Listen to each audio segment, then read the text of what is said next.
Hello guys and welcome to How to Socials. In this video I'm going to show you how to hide or unhide tagged photos on Instagram.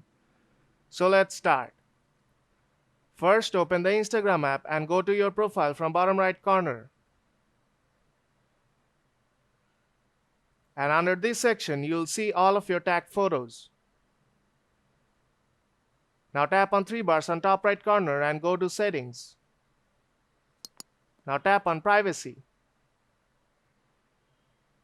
And tap on Tags.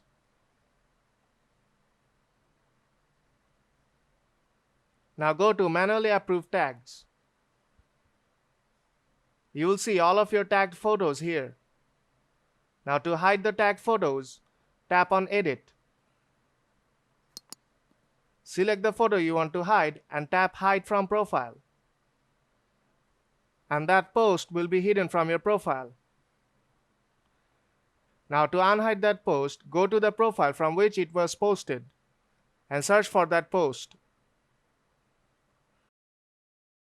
Now tap on that post and you'll see your username. Tap on that and tap on Show in My Profile.